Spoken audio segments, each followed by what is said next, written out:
All right, we're going to start with Bob.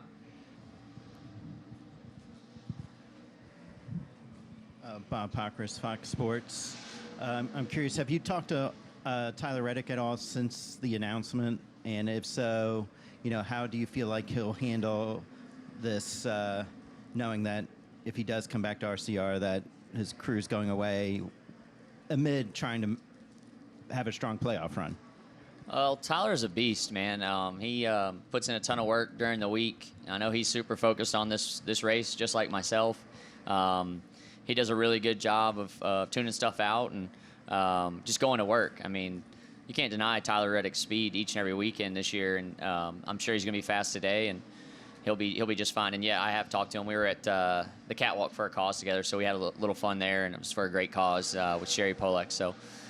But, now it's time to qualify and practice. And for us and the 3 team, we got to gain as many points as possible this weekend to put ourselves in a good position at the end of this race. So today is very important when it comes to qualifying. All right, additional questions for Austin? Okay, go to Steven and then Mark. Steven Toronto, CBS Sports. Austin, your grandfather on Tuesday said that you were the one that suggested that you guys hire Kyle Busch. What exactly did that conversation entail? And then in terms of going on and hiring Busch, was that an easy evaluation in terms of driver skill?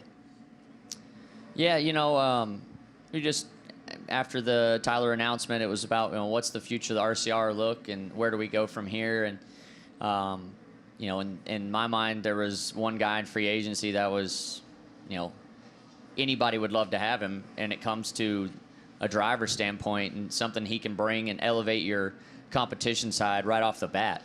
And he moves the needle when it comes to marketing. He really does. He's got a huge fan base. So for me, it was just talking to my grandfather and say, hey, what do you think about Kyle?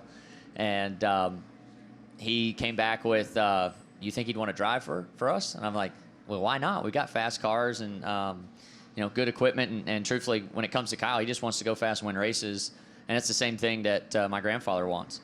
So he said, all right, let me think about it. About 30 minutes later, he texted me or called me, said, hey, why don't you just reach out to him, see what he'd say? I said, okay. So I texted Kyle and then gave him a call, and we talked, and it was like same kind of conversation with Kyle. You think he wants me to drive for him? Like, yeah, that's why I'm calling you.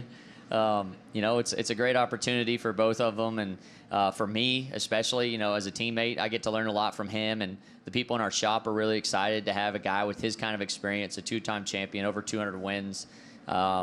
It's awesome. I think it's great for RCR, and that in the end, that's what makes me happy. We want to make the Welcome North Carolina race team compete at the top each and every weekend and be looked at as a competitor, and we're on an upward trajectory, so we got to keep that going. And the interesting thing for you is that you're a Cup veteran now. You've been in the Cup Series for years, and also RCR is basically the family business for you. Have you reached a point now where you're almost expected to kind of have major input into decisions like this, or do things like this that can help move RCR forward? Yeah, I was born across those railroad tracks, so I feel like that's all I ever know. And to me, everybody that works at RCR, all the faces that I see on a daily, weekly basis, those decisions that my grandfather have made for so many years, I've seen him have sleepless nights because of he wants his people and his company to survive and do well. So for me, it's the same thing. I just want the people that we have at RCR happy and to have jobs for a really long time, and when it comes to helping him make good decisions for the future, I think he takes into my opinion now, and that's cool, and I think I've kind of deserved that too from a competition standpoint, just being in this garage for a long time and seeing a lot how things work. Thanks, Austin. Thank you. All right, we're going to go to Mark and then Claire and Jordan. Go ahead, Mark. Austin, this is your 5th appearance in the playoff. Anything different about this, or is it always the same? For me, it's the biggest thing is the first 2 races were races that we could have really capitalized on, and we hadn't had the pace that we've needed to do that, but we've survived. So for this race today, I'm really hoping that we unload right here in practice and have a strong car. I think we've done a good job of, finishing the first 2 races, but we got to get some stage points, and we got to put ourselves in a little better position come Sunday. We've been in the survive and advance point, but this is the advance point. We've got to step it up another notch than what we have these first 2 races. I think we're capable of that. I love that this is a long race, and a lot of things can happen during that time frame, but sure be nice to qualify up front, run up front, and put the pressure on the guys that are around us. I want to ask a question about Texas next week. Although the next-gen car hasn't been there, what kind of race do you think you've seen so far this year on the 1.5 miles and how that may translate to Texas? Well, the All-Star race, was there earlier this season, so surprisingly, a pretty decent race. Texas has struggled a little bit from my standpoint since we've paved it, but it seems like it's getting a little better and getting a little racier. I saw some good racing. I was watching that one. I think every race we go to this next-gen car, anything can happen, and obviously you can see we have 18 winners this year, special, so you might see another new winner. All right, Claire. Claire B. Lang, Sirius XM NASCAR Radio. This is going to be such a different race here because of the new car, etc. We look at your stats, and you have 1 top 5 here. Do you believe, and obviously you're back 3 points from the round of 12 cutoff line, so you want to make up points, etc. Do you believe it's such a different race that it'll shake up, and the people that we think, haven't been good here can make up ground just because no one knows about this car here?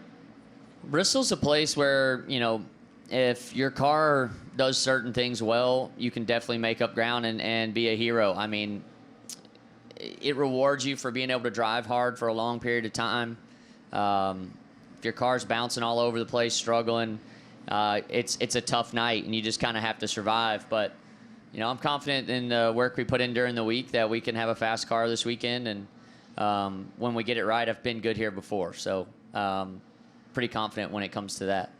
And given you have some practice in qualifying, obviously, what do you expect on Sunday that the race will be like? Is it going to be chaos and crazy and spinning out, given that we have the new car, or will you guys figure it out by then?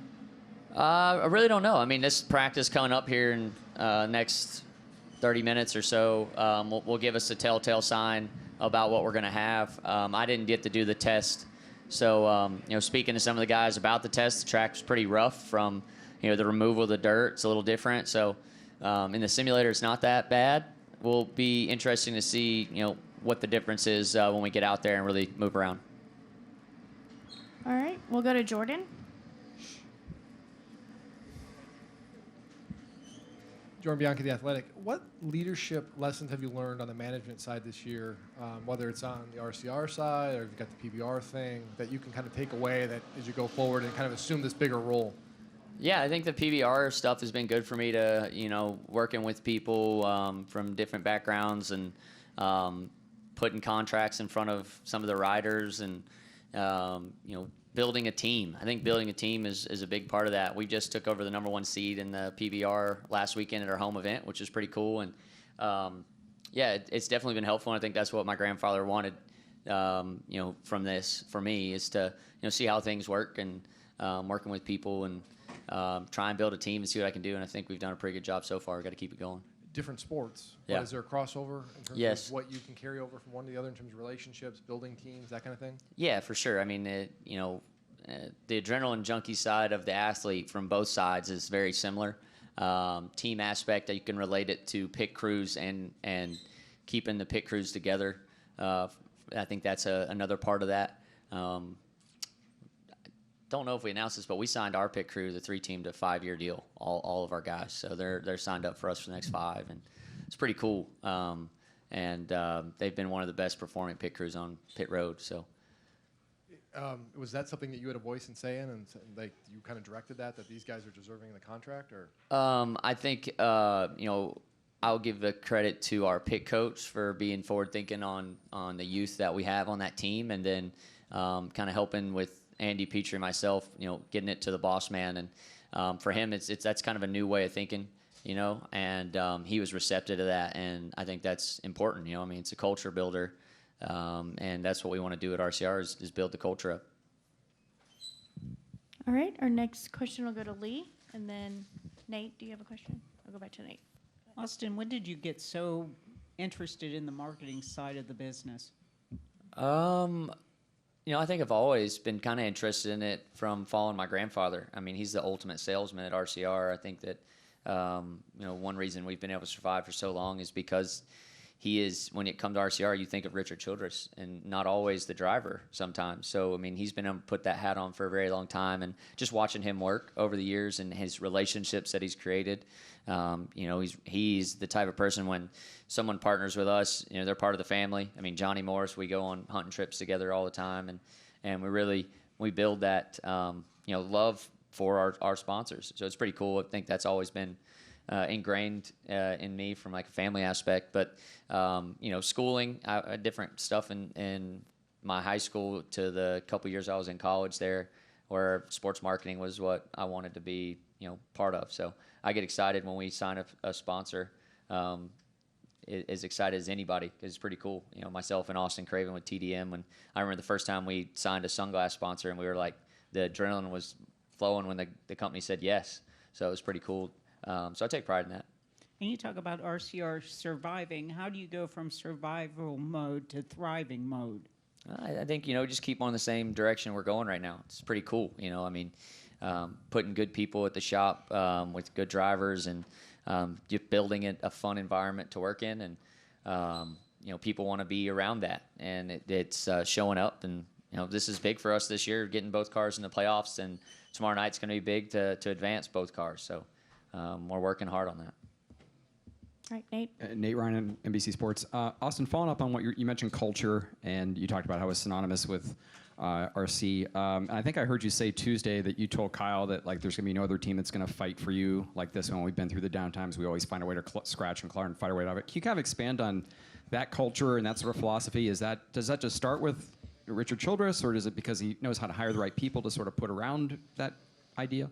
Yeah, I think, I think it's a little bit of the short track mentality also. If, you bring your friends to the track, and welcome, we're away from everyone in Mooresville in a bit, So, that makes us different because there's mostly a drive from people that are coming to Mooresville or they live around there.